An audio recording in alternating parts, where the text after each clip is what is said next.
Lucy Letby was entrusted to protect some of the most vulnerable babies.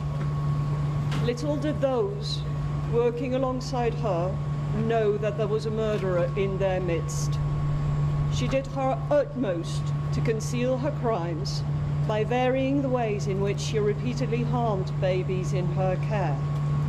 She sought to deceive her colleagues and pass off the harm she caused as nothing more than a worsening of each baby's existing vulnerability.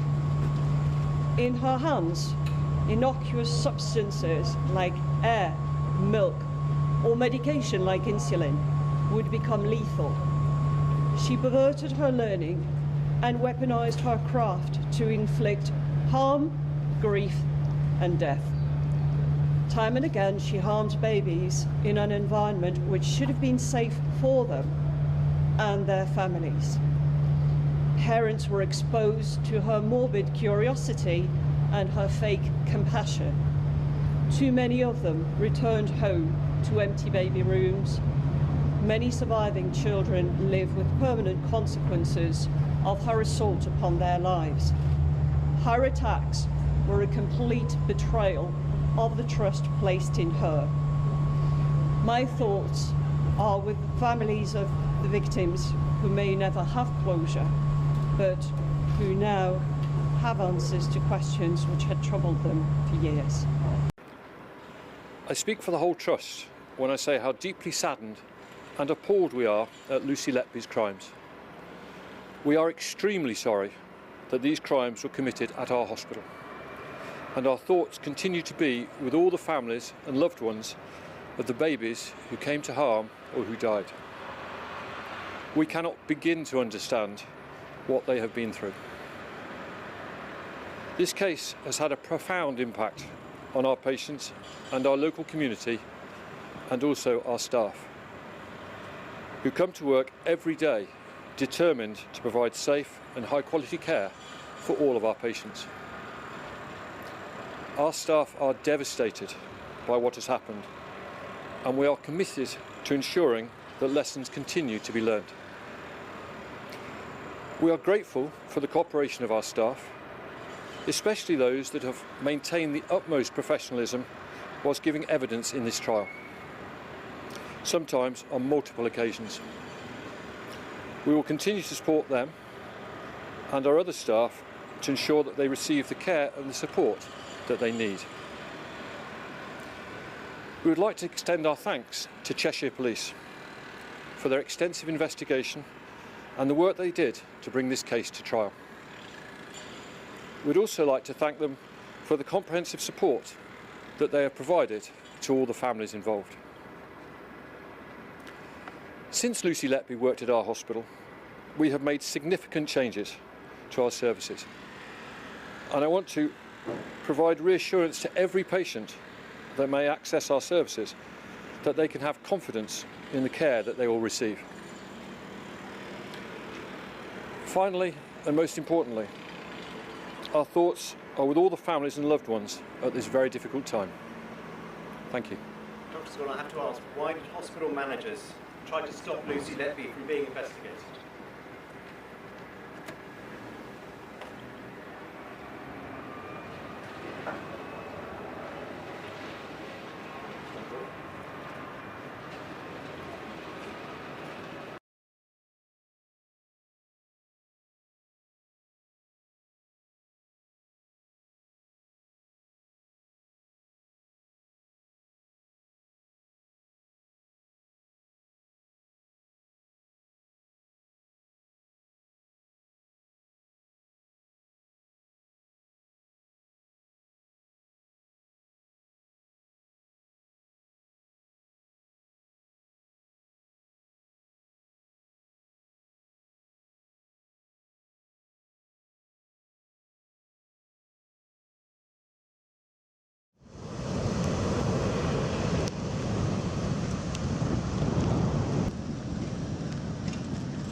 Yes. Yeah, Yes. we are. We just started.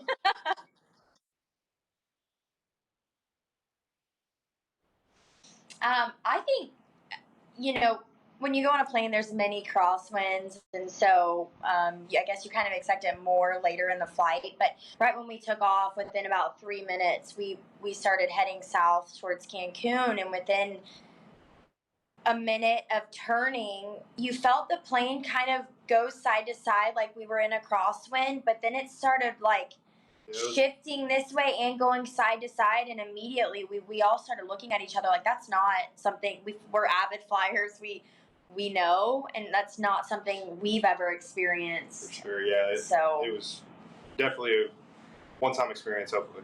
I think for sure we knew when the captain came on and he said, we have engine problems. We'll be landing on the ground here shortly, and hung up. He didn't even finish his sentence before.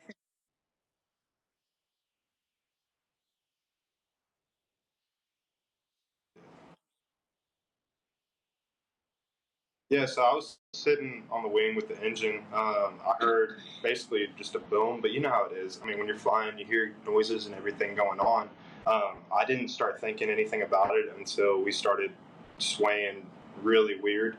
And then when the pilot came on, and as quick as he came on and hung up, you kind of knew something was going down. But yeah, I mean, it was just a boom, and basically just started kind of swerving everywhere.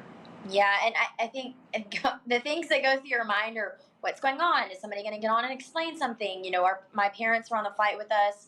They travel a lot for work. Jordan travels a lot for work. So my first, instinct was to turn to them and say, hey, have y'all ever felt this before? Have y'all ever had to do an emergency landing? And so, I mean, I think in the moment, there's not a lot that goes through your mind. You're just kind of like, what is that? And trust them, I guess. Yeah, that's what I told her. I looked over at her whenever basically everything was going on. You could kind of tell. I mean, you could probably hear a pin drop in that airplane just because everybody was paying attention. But I looked at her and I was like, these are trained professionals. They know what they're doing. They're going to get us down safely. Yeah. And that's exactly what they did. So, I mean, shout out to the captain and the flight attendants. They did an awesome job getting us home safely.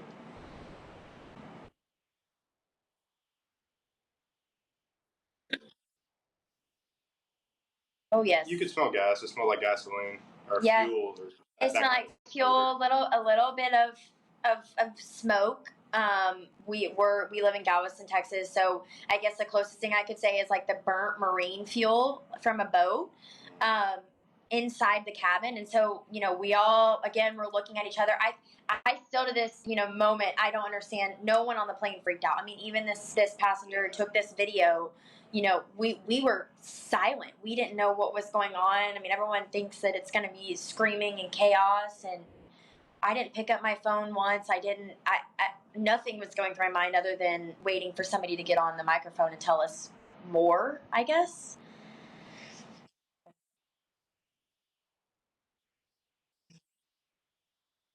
Yes.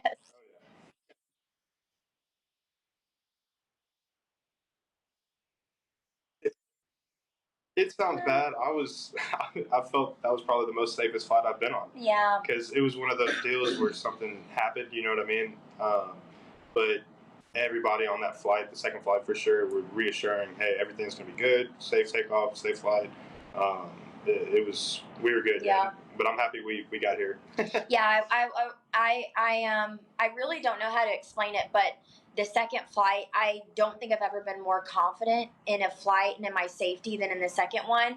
And I think, my confidence came, the first one was horrible, and I feel like everybody has like that one flight, and so I'm like, no way this is going to happen again. And the trust that you have, especially after going through that, the only thing you can say in the moment when you're sitting on that plane is they're professionals. They've trained for this. They're professionals. They're trained for this, and you pray to God. And that's truly the only things that were going through my mind. And so the second flight, I don't even think I could iterate how much peace I had. And I know how weird that sounds, but it's like, okay, that was my one, and I don't know. I've never been more calm on a flight. I've never had peace like I did on the second flight.